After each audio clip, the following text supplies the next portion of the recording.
song, for a while. I'll give you a heart for a moment sublime. Right from the start, we'll have a grand time. Good evening, ladies and gentlemen. This is Rudy Valley welcoming you to another Seal Test program.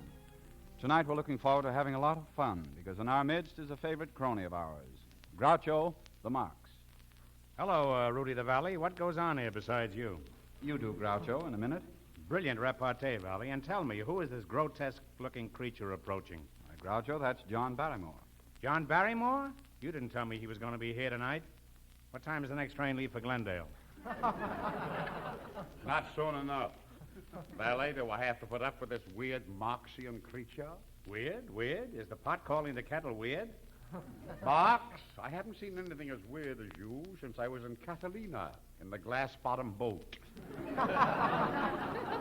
Barrymore, it's a wonder that a man with your experience can stand up here and say a thing like that. In fact, it's a wonder that a man with your experience can stand up at all.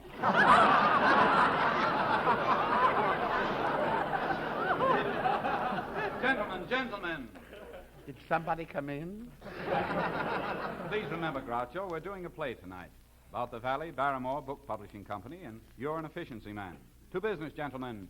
To business. The job of printing books is not as easy as it looks. It is a buzzing hive of commerce in activity. Phones are ringing, people yelling, keep on buying, keep on selling. There's no telling, cause things move with such rapidity. Let's get rid of what we've got, but then again on second thought, let's buy some more. The stuff is hot, we heard a rumor. We met a man who knows a guy who has a pal from Sigma Chi, who says that now's the time to buy the books of Boomer. We'd like you to get acquainted with two men who've long been rated as the big tycoons of Books Incorporated. So as the wheels of progress roar, let's hang a peek in through the door of the firm of Valley and Barrymore.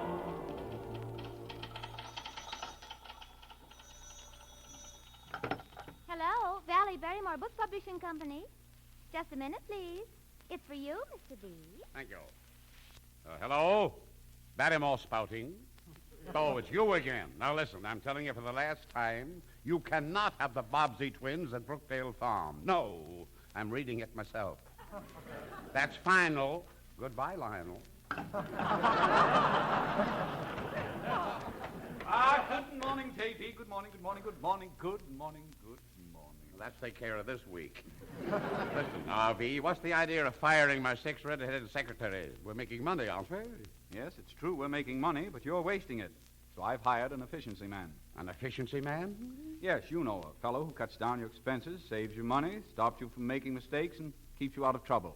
You mean you can hire a man to do that for you? Yes. Now he tells me.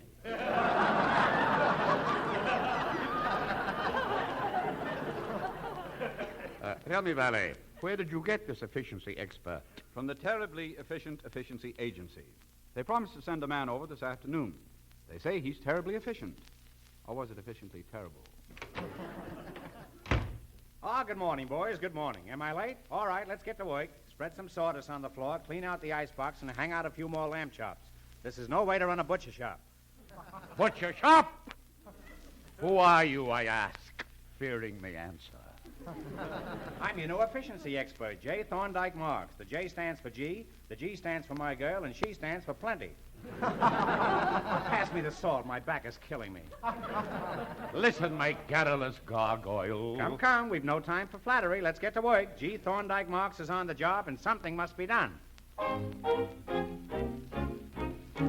You see in my bosom a wonderful motto, and though you may say that it isn't so hot, I must insist that something must be done. I make it a business of looking for trouble, of sticking a hat pin in everyone's bubble, and then insist that something must be done. Oh, something must be done. I must have my fun. When you need efficiency, just apply to little me. You'll find it's a fact. I am quite exact. There is nothing mystical, everything statistical. System is the thing. That is why I sing. I do everything I should. I do the people very good. And though it may seem a dumb thing, even perhaps a glum thing, there must be something done. Oh, something must be done. He must have his fun. When you need efficiency, just apply to clever me. You'll find it's a fact. He is quite exact. Oh, there is nothing mystical. Everything statistical. System is the thing. And that is why I sing. He does everything he should. I do the people very good. Joke. And though I may seem a glum one, even perhaps a dumb one, There has has to to be, be, must be someone done.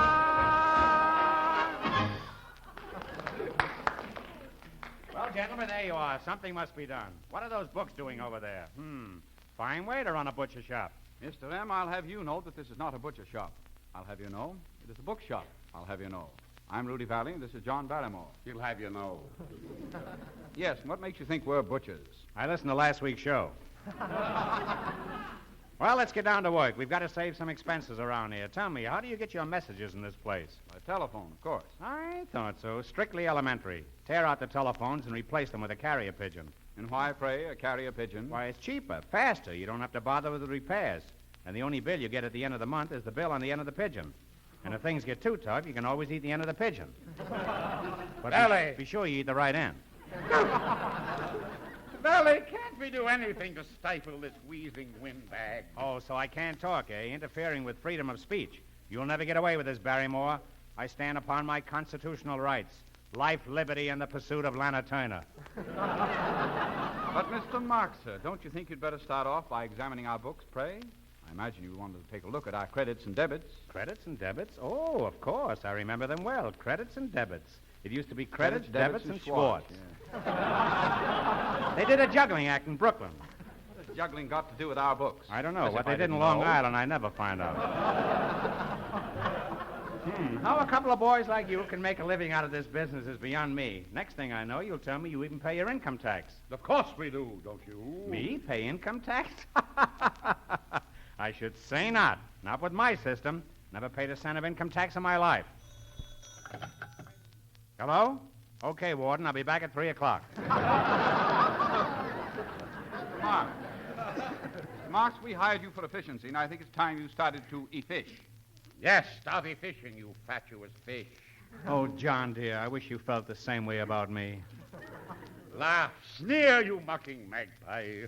As Shakespeare, the immortal bard, once aptly said, thou shalt be whipped with wire and stewed in brine, smarting in lingering pickle.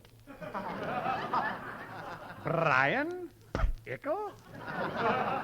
Barrymore, I'll make you eat those words. You eat the words and I'll eat the pickle. Why, you dithering dolt? Here we go again.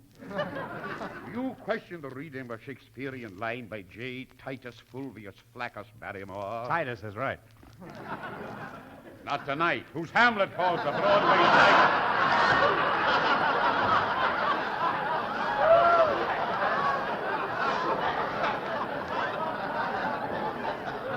You forgot the And word whose Josephine. Richard III took London by storm.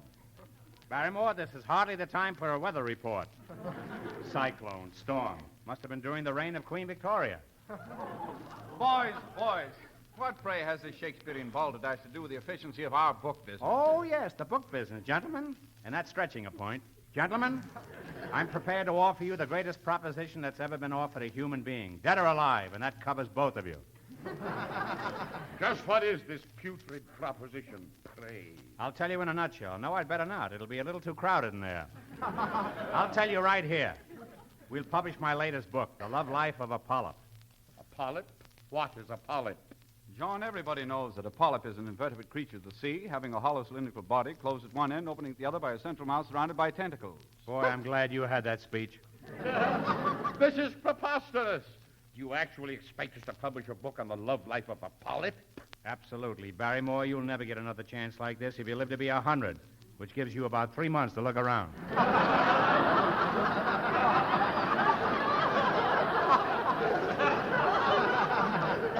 John, I think this is a great idea. You'll make a lot of money out of these polyps. Why, you can't be serious about wanting to publish a book on the love life of a polyp. And why pray, not pray? Never mind the pig Latin. Forget about polyps. Don't mention polyps. I hate polyps. How do you feel about Madeline Carroll? Oh, I like her.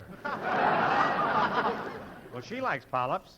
Yes, lolly polyps. All right, Valley, all right. Publish his books, I don't care. Butcher shops, carrier pigeons, Shakespeare, polyps. Ah! I'm going mad. Wait, I'm going with you.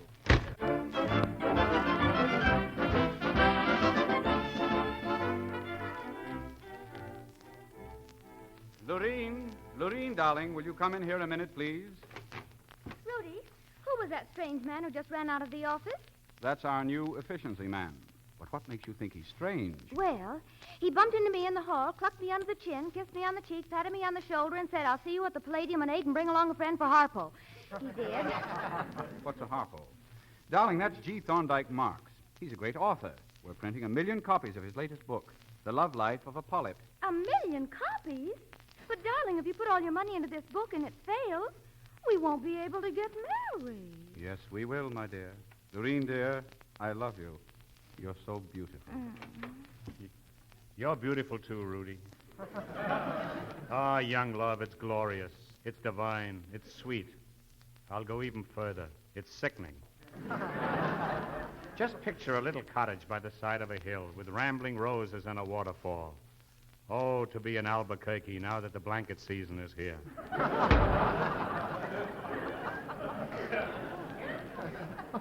Darling, do you think it's quite safe to trust that man so far? Yes, so far, but not much further. Lureen, do you know what a polyp's got that Madeline Carroll hasn't got? Pass me the paper clips. My feet hurt. Rudy, what are you saying? Oh, I'm terribly worried. That doesn't sound like the Rudy Valley I know. Doesn't it? Does this? Made up my mind. This is love at last. Made up my mind. Giving up the past. Now that I find that living is such a bore without the one that I adore forevermore. I've made up my mind. Let the bells ring out. Your hand in mine. Let the preacher shout. Do you take each other to live like your father and mother? Why, yes, we do. We've just made up our mind.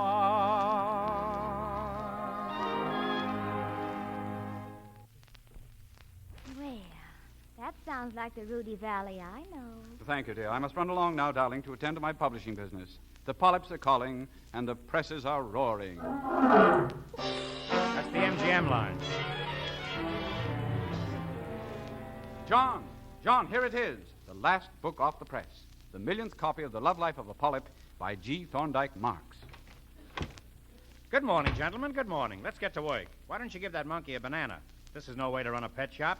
This is not a pet shop, my monkey. Not your monkey. Why does he keep saying this monkey? I belong to a gorilla in Griffith Park. Please, Mr. Marks, this is an important day for all of us. We're bringing out your book, My book? What book? The Love Life of a Polyp. A polyp? What's a polyp? What's a polyp? Why, you told me and my partner Barrymore. Barrymore? Barrymore? What's a Barrymore? Why, a Barrymore is... Never mind. I'll answer that one. Now, look here, Marks. Marks? Marks? What's a Marks? The answer is censorable. You see, Valley? Valley? What's a valley? An incline between two mountains. Oh, I see it all now. The book is no good, and you've lost all our money. Let us not say I've lost your money. Rather, let me put it this way. No, let me put it this way. No, I guess I better put it the other way. Well? You shouldn't have stopped me now, and I forgot where I put it. Marks, you've got us into this mess. You're going to get us out. What'll we do now? We'll sell the book ourselves. Gate to gate. Door to door. Cheek to cheek. Valley, may I have this dance? No, thanks. No, thanks. I'll sit this one out. Well, let's get busy. Something must be done.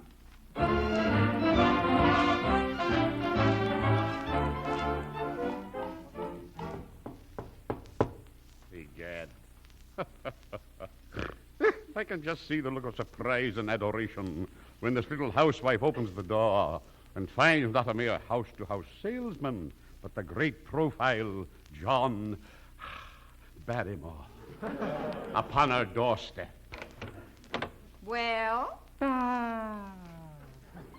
What light through yonder window breaks? It is the east, and you, fair lady, are the sun. Arise, fair sun, and kill the envious moon, who is already sick and pale with grief that thou... Oh, we got a vacuum cleaner.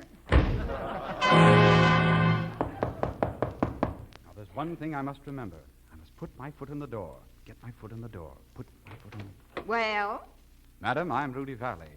I'll give you a smile. Now what do you want? Just wanted to get my foot out of the door.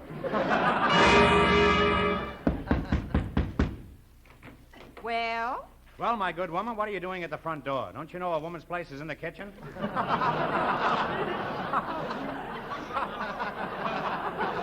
What are you trying to do? Twist an old cliche? Or am I trying to cliche an old twist?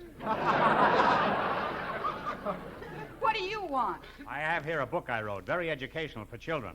Have you any children? Yes, I have 16 children. 16 children? Goodbye. Wait, what about the book? You haven't got time to read.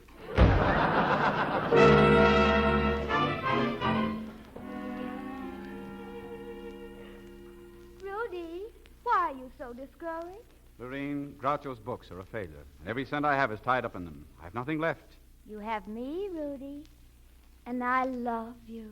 I love you too, Lorene. They drool like that every week. Maybe it would cheer you up if you'd sing. No, Lorene, I don't feel like singing. What a lie. He's been rehearsing since 8 o'clock this morning. Please sing, Rudy. Well, all right. See? I'm no match for a memory.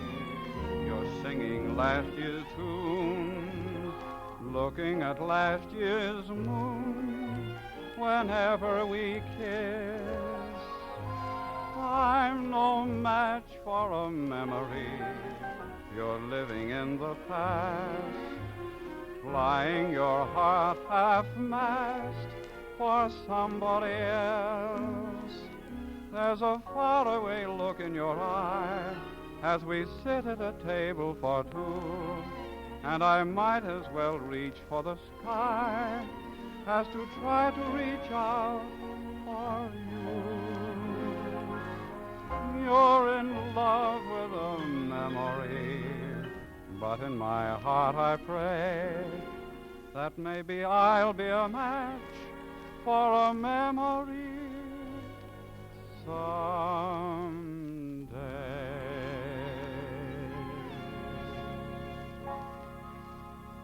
Oh, Rudy, that was so lovely. And you're lovely, too, my love. Lovely, lovely. Isn't it sickening? Rudy!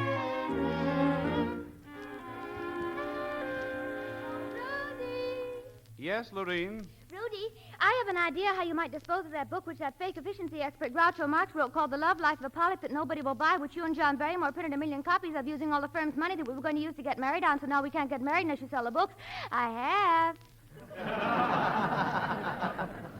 Now that you've laid that egg and planted the story, what is your idea, Lorene? Well, my aunt, Penelope Updike, has $20 million, and though she's quite ugly, she'll buy anything.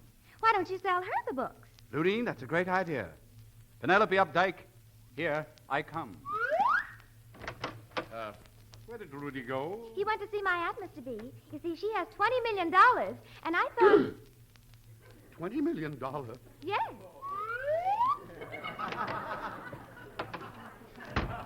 Where did Barrymore go? He went... Never mind, I know. How much did you say your aunt had? $20 million. Cash? Yes. Mr.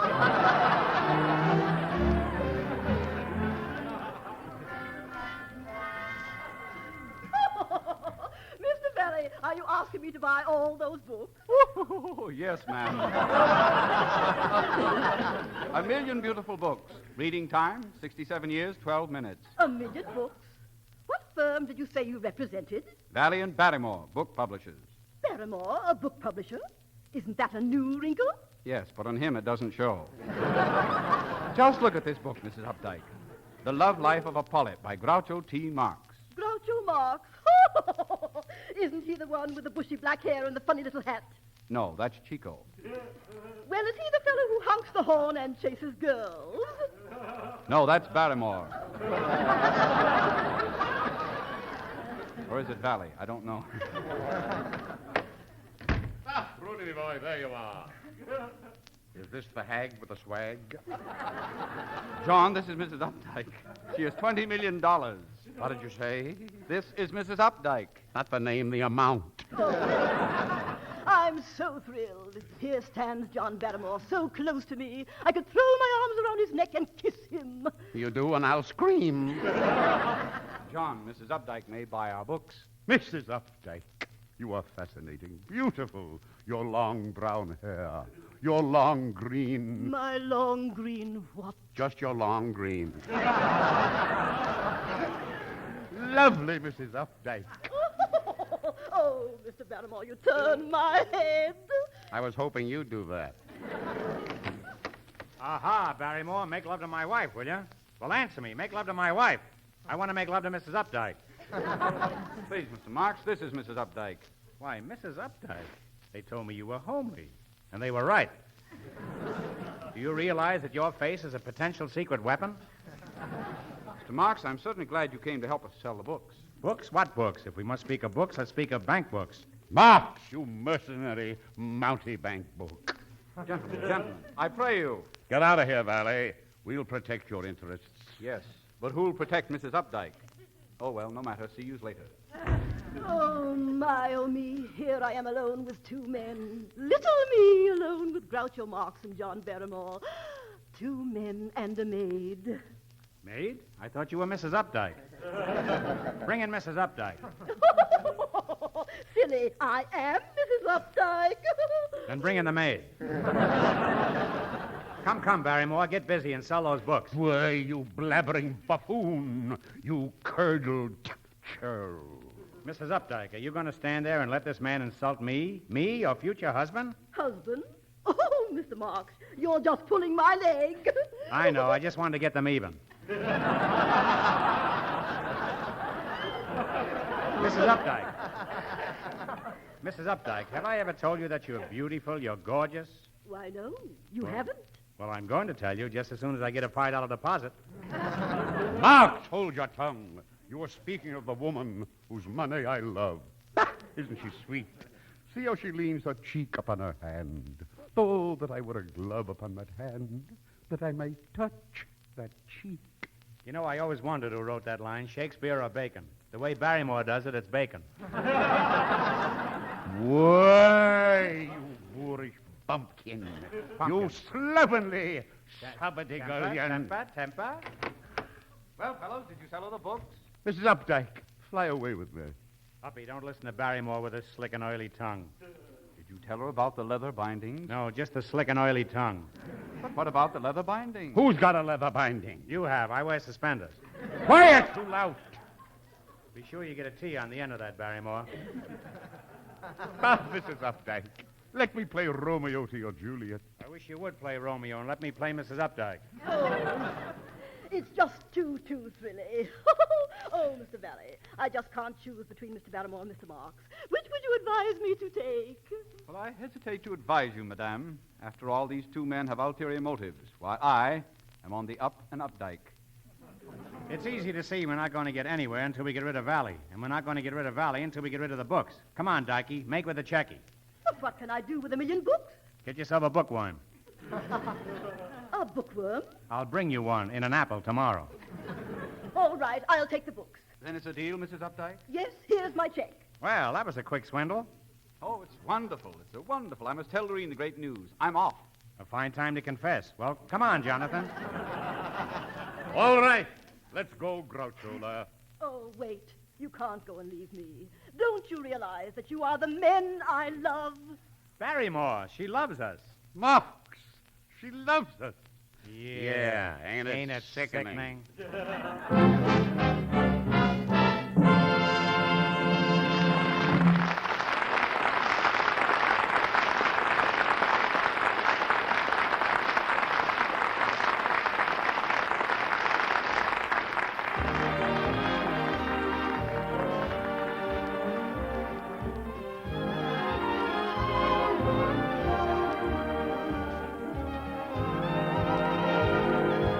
We're expecting to hold a grand celebration at the home plate next Thursday, because stepping up to bat to help John and me hit humorous home runs is that demon of the dugout, that sultan of strikeouts, Joe E. Brown. We hope you'll all be in the stands cheering for Joe and the home team. Until next Thursday, then, this is Rudy Valley reminding you to look for the red and white seal test symbol when you buy milk, ice cream, and other dairy products. Au revoir and good night.